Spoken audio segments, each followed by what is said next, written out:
Salam sejahtera bagi kita semua. Perkenalkan, nama saya Yose Andrew Kelly. Saya di sini ingin membawakan pidato yang bertemakan pentingnya menjaga kesehatan di masa pandemi ini. Kenapa saya ingin membawakan pidato ini? Dikarenakan masih banyak sekali masyarakat Indonesia yang kurang peduli tentang kesehatan mereka pribadi. Padahal di masa pandemi ini, COVID-19 ini sangat berbahaya sekali bagi nyawa kita, dikarenakan virus ini sangat kuat menyerang daya tahan tubuh kita. Sebenarnya, pada zaman dahulu, pahlawan bangsa kita sudah mengedepankan dan menerapkan pentingnya menjaga kesehatan. Banyak hal yang bisa kita lakukan untuk menjaga kesehatan kita dan lingkungan kita. Yang pertama, kita bisa menjaga makanan kita dan memakan dan meminum minuman yang bernutrisi, yang ada vitaminnya juga, supaya daya tahan tubuh kita dan imun kita kuat dan tidak dapat diserang oleh virus-virus COVID-19 ini. Lalu di Indonesia juga, pemerintah Indonesia juga sudah menerapkan protokol kesehatan di masa pandemi ini, yaitu yang sering kita sebut 3M, yaitu menggunakan masker, mencuci tangan, dan menjaga jarak. Itu harus dilakukan di kehidupan sehari-hari kita, apalagi kita yang masih melakukan aktivitas di luar rumah. Itu harus dilakukan agar mengurangi terjadinya penyebaran virus COVID-19.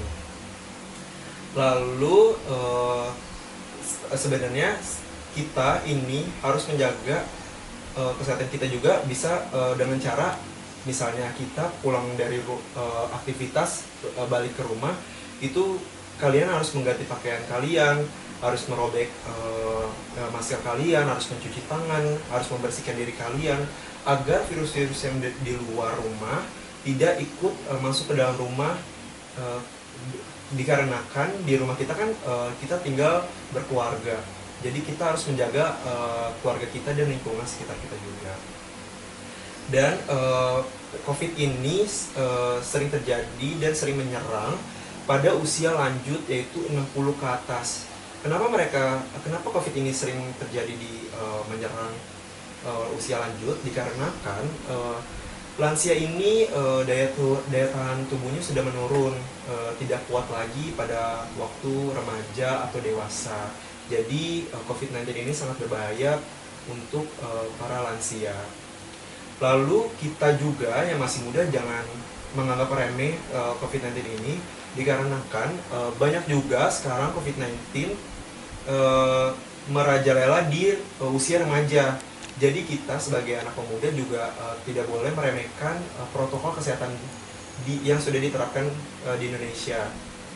Itu sangat berbahaya sekali bagi nyawa kita dan bagi nyawa di sekeliling kita.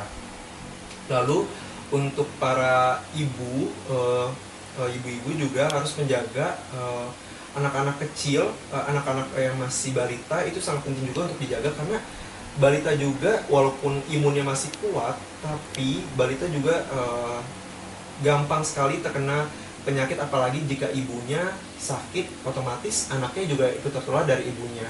Jadi gimana pun caranya, kita keluarga harus saling menjaga, dan kita pun keluarga ini juga harus menjaga lingkungan yang ada di sekitar kita. Gitu sih.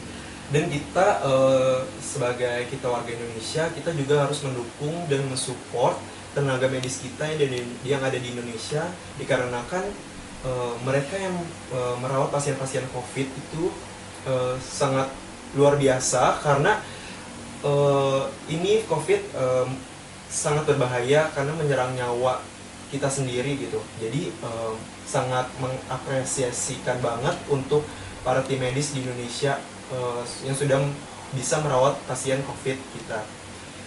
Lalu juga sangat disayangkan sekali, masih banyak sekali yang tidak menggunakan masker, tidak mencuci tangan, tidak mengikuti protokol kesehatan. Jadi bagi kalian yang masih melanggar protokol, harus sekarang mengikuti protokol kesehatan untuk menjaga diri kita sendiri dan juga menjaga lingkungan kita sendiri gitu. Lalu sebenarnya kenapa sekarang sekolah-sekolah, terus tempat-tempat kerja dirumahkan? Dikarenakan itu untuk menjaga dan mengurangi penyebaran COVID-19 supaya tidak terjadi penyebaran yang cukup meluas. Dikarenakan di Indonesia juga kita sudah melewati 1 tahun COVID-19 di Indonesia itu dan masih banyak dan COVID-19 itu juga meningkat secara terus-menerus di Indonesia. Segitu aja pidato kali ini. Kalau ada kurangnya saya mohon maaf. Terima kasih, saya undur diri.